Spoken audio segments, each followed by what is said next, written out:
You see, the whole concept of criminal law is that if you do a crime, especially a violent crime, you're to be held responsible for that, and charged for that, and prosecuted for that. But the statute defines criminal law. What is a crime? And what defines a crime, according to the statute, is the evidence that's gathered to validate, to prove a crime. Now, my hats off to those who's been exonerated if they've been proved by evidence that they wasn't the one who committed the crime. Then my hats off that they got some type of justice, because justice in America, of course, is determined by the powers that be, and who comprise the powers that be, white America. So if white America want to make you the scapegoat, they want to make you the picture of justice or redemption or correction of wrongdoing, then that's what they do. Now, that doesn't mean that other people haven't been wrongly accused, convicted, and haven't received no type of justice or exoneration. But the main point about this is that a criminal violent charge where you're facing over, say like you're facing over 50 years, 20 years, or even a life sentence, it has to be some evidence in that case. It's not word jargon or she say, he say. You don't have no physical evidence to validate you haven't been convicted, thrown in jail, prison, and there's no evidence of a crime of violence.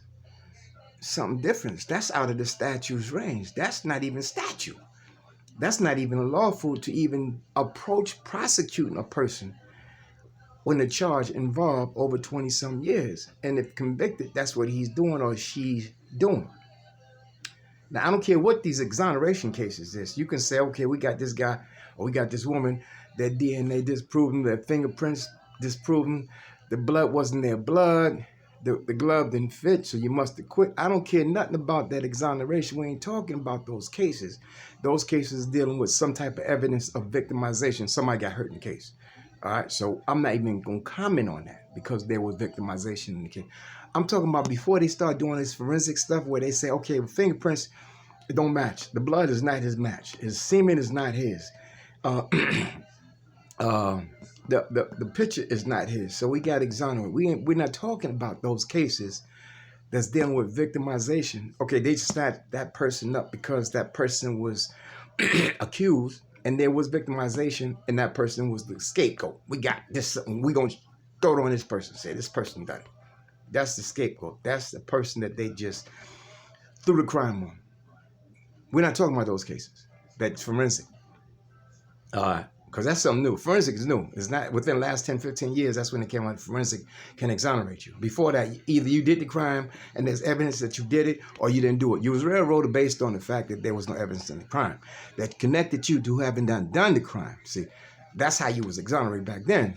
They came with the forensic now. It's something different. That's a new shoe now. Less work lawyers have to do. All they got to do is say, okay, well, let me see. Do you got fingerprints, blood? Okay, we take that case. You ain't got nothing in the case to validate that person there. We ain't gonna get involved in that. That's too much. That's tedious. Listen, 25 years, 2-day trial, no exhibits, no evidence of any crime at all, convicted. How did that happen? Now, if you look into the evidence room, like every case they exonerate, that they talk about exonerate based on forensic, you find that there was victimization one, and there was evidence of some kind, too. Now, in all criminal prosecution, there's some type of evidence of one of the two. Either there was victimization or there was evidence. So that being the case, then that's something different. But a case where there was no evidence of any crime, let's go back in what criminal law is all about. There has to be victimization. That's like saying there's a murder. There was no body and no one is missing. Then the person who was supposed to be murdered some years thereafter, somebody said, oh, yeah, well, I know that person living right over there in Wichita. Then they find out, oh, shit, that person wasn't killed. Oh, shit. Yeah, he's exonerated.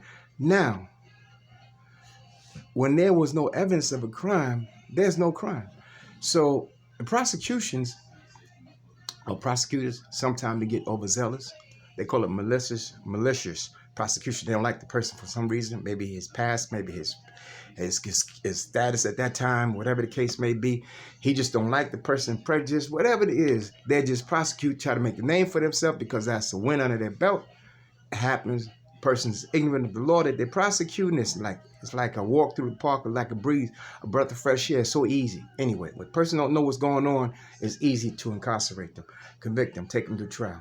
Now, what I'm saying is this, and what's before the courts, the court have to consider. There's no jumping up and down. There's no money can replace 25 years of a person's life, period. When there's no evidence of a crime. It's a difference when there was evidence in the crime. Then a person say, okay, well, they caught me wrong, but I ain't do it. But all right, fuck it. I understand. You know, you got the preppy kid back in the 80s. The Central Park preppy kid, he strangled and raped the girl that they just said he strangled 15 years. You got Hamilton. It was attacking women out in the subways, and you got a few other people. You got Tupac that came through with the rape accusation charges and stuff like that. During the time you had going through the Queens Supreme Court at the same time, you heard Kenneth McGriff, Supreme Team, and all that. They had the little sweep. They were just snatching people up because anything associated with Queens at that time involving criminality. They had what they call red zone areas. You caught up in the red zone area, or if you was locked up, arrested at that time for anything, they just made an example. They questioned you, what you know about this team or something like that. Now, me, myself, I didn't know nothing about anything about no Supreme Team and all that crazy stuff. So I couldn't give no information. Not that I wanted to give information. It's just that that's not my nature. That's not part of what my lifestyle was at that time. Period. But at the time, they let me sit up for a minute, and a lot of things going on. I was railroaded, 2-day trial, 25 years. That's how it went down. Was there a crime? No, there was no crime.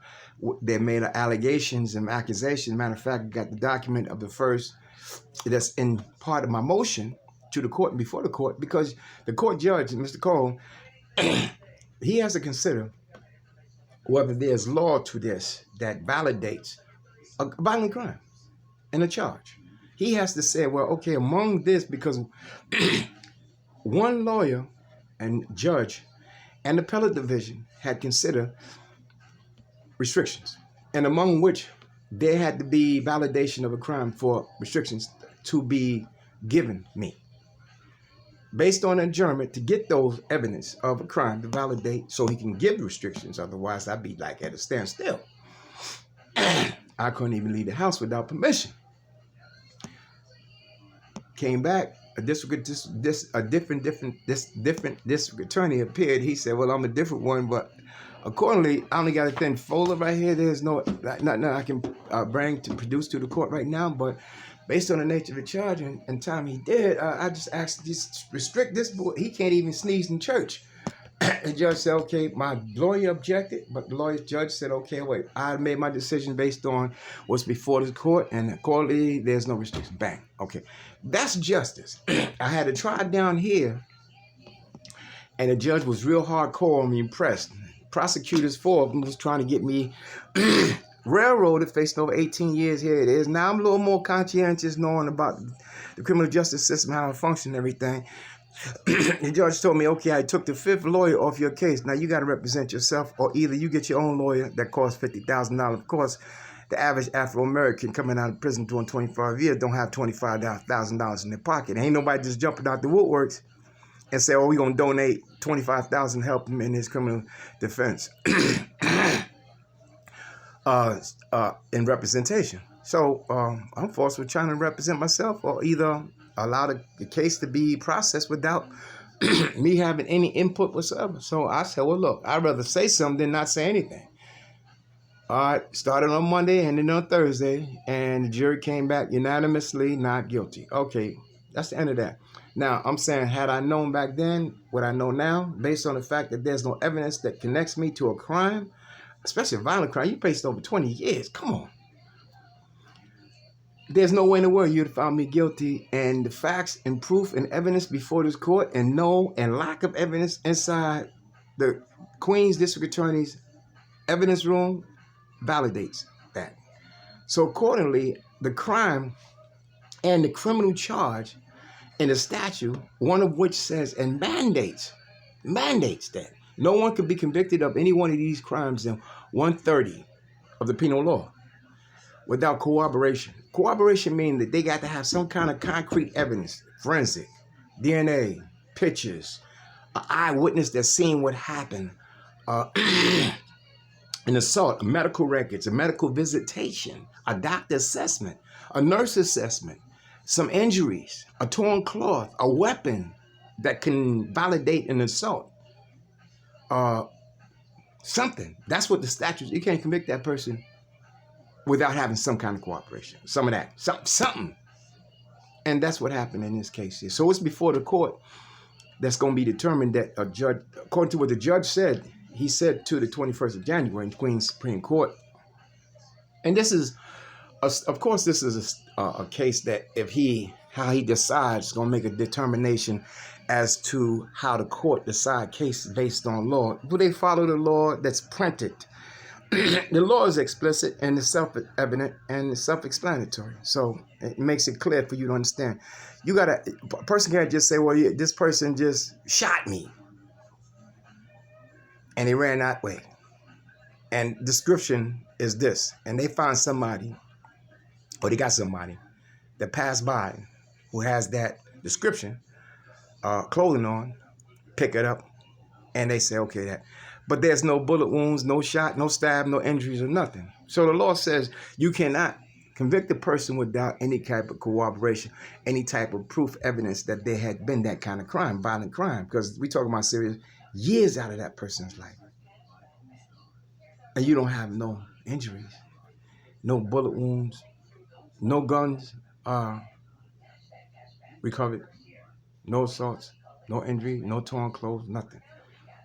That's what the law says. So what's before this court, judge, is the power and the pressures of both sides, because the district attorney says we the people against the defendant. So we the people, I'm sure no people throughout the state or any of the states of America is going to applaud or validate or approve that you just locking people up at random just because you want to. Because a person said this person did some horrible crime, violent crime against another person, and there's no evidence of any crime at all. So I'm sure the people do not agree with no kind of prosecution of that. At least have something that can validate that that person had been a victim or that person had been injured. That being said, I still await a decision by the court judge. I got some papers supposed to be going to the court because it's obvious who has been signed by Mrs. Melinda Katz's office. Allegedly talking about he got the factual background and of the case. Legal background, you can't say the legal, because if you start with the legal, you got to start with the first law that says you cannot convict a person without corroboration. So he has to first of all see the evidence in the case. And the evidence that was submitted to be prosecuted was not evidence. None at all. If it was, we wouldn't be going through this. I wouldn't be having this chit chat, and there would be no issue before this court right now. So what's before this court this is over 30 years case. I've been fighting for that time. It's not as if I just woke up yesterday and started doing this. It's been over a period of years, but the difference is I had to learn the criminal justice system because see, the majority of people in these nonprofit organizations is white who run this. So they pick and choose who they want to fight for, whatever the case may be. So they take cases where I was told that I don't have no evidence in my case, so they can't handle that. That's not the policy of their nonprofit organization to exonerate people. You got to have some kind of evidence that can be subjected to some type of forensic testing. So I'm saying, well, if there's no evidence of a crime in 25 years, isn't that enough time of illegal conviction? Isn't it? And they tell me, well, I'm sorry, but that's not how our nonprofit organization function. We get donations and from different people, and our functionality and policies is that we have to have cases that's dealing with forensic. In other words, has to be some kind of forensic, something they can subject to scientific testing. So if there's no evidence of no crime at all, you tell me you can't take that crime there? That's an obvious win. Isn't it an obvious win? Because in able to convict the person, there has to be evidence that the person committed the crime. They don't want to answer that. So that being said, because a person got exonerated, case reversed based on forensic testing. All right, well, I'm not going to comment on that. What I'm saying, you got a case where there's no evidence of no crime. Nobody missing. No injuries, no hospitals, no coming back up to the precinct back 25, 15 years saying, yeah, I want to make sure that he get some type of restrictions or something like that, whatever the case may be. I'm afraid. None of that. Not 5 women jumping out or 5, not 5, nothing. Jumping out, coming back, 25 women, 30, saying, oh yeah, back in the days, that happened. None of this is coming out. It's only one case. An illegal, unlawful, unconstitutional conviction. This judge is pressured to have to deal with. It ain't whether he like me or not. It ain't whether we go to the same synagogue or church or not, a temple or not. It's not that I know his people, he know my people, or he didn't know my people, he did know my people, or didn't. He knew people my people was connected to. It ain't about that. It's about what the law is, period. Is there a statutory mandate that holds down an illegal, unlawful, non-existent crime or not? And the statute says you cannot convict. It's very clear. The language is very clear. I think a person, and you got a lot of these preppy school students that's in college or in high school, they'll see that and read that, and that's obvious and evident. It's like common sense. What goes up must come down. If you cut, you bleed. That's obvious common sense, period. So we ain't talking about exoneration. We ain't talking about, I'm asking for a pardon, do me a favor. I'm talking about let the law shine. Let justice be heard, or be done and be done. That said, at the end of the day, I'm not negating, I'm not saying people who are exonerated shouldn't have been exonerated based on a whatever sample that they subject to forensic testing. What I'm saying is those exoneration they got some little prejudices with them. How you gonna say that you're not gonna take a case on that there's not no proof of a crime, but you could take proof? You could take on cases that there's proof of a crime. Somebody got hurt or died. There's no victimization. No one didn't die. No injuries. Nothing. No torn. No threats. Nothing. You tell me you can't take all. Those are obvious cases because all it is going down the evidence room. The back. How they do it. Is the evidence room have the evidence, or they got documented what was the evidence that actually had to do with that person prosecution. There's no evidence at all. And that's the bad part. That's the injustice. That's not a justice. That being said, I got a call coming in. I got to deal with, handle. Peace, love, stay free. And remember, don't sleep on these people who sit in the power of justice and don't do justice. God bless.